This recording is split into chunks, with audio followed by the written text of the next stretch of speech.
Menteri Pemberdayaan Perempuan dan Perlindungan Anak atau PPA Bintang Puspayoga menemui gadis 15 tahun yang menjadi korban pemerkosaan dan penyekapan oleh 14 pria di Kabupaten Nagan Raya. Menteri meminta para pelaku dihukum seberat-beratnya, apalagi korban masih di bawah umur dan mengalami trauma berat.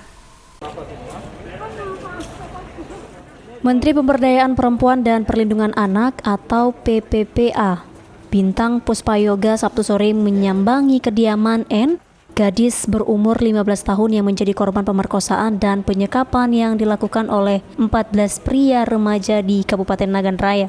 Kedatangan Puspa melihat secara langsung kondisi yang dialami oleh gadis yang masih di bawah umur tersebut. Korban masih dalam keadaan trauma berat dan Puspayoga mengecam keras para pelaku tindakan keji yang dilakukan oleh 14 orang pria remaja di kabupaten tersebut.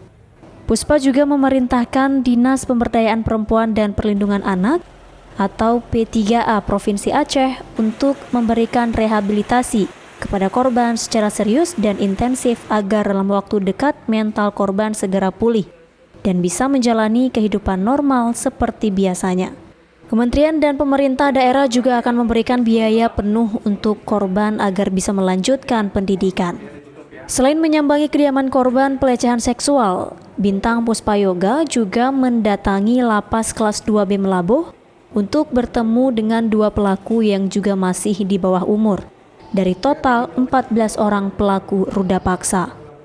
Mengingat ada dua orang pelaku yang masih di bawah umur, Puspayoga meminta pihak penegak hukum melakukan diversi atau penyelesaian perkara di luar mekanisme pengadilan, agar masa depan anak yang berbuat pidana tidak ikut terancam karena perkara tersebut. Sementara untuk para pelaku lain, Puspayoga meminta untuk tidak disangkakan dengan kanun jenayat saja, sebab dinilai tidak bisa memberi efek jera dan meminta agar dihukum dengan seberat-beratnya. Ketika kita bicara masalah kasus kekerasan seksual, ini akan berakibat fatal dan sangat bagi korban ini adalah trauma yang berkepanjangan, trauma yang terjadi sepanjang hidupnya.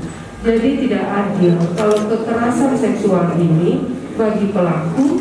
Kalau kita bicara masalah penegakan hukum, itu ada pilihan bisa denda, kemudian bisa cambuk, kemudian lalu hukuman kurungan.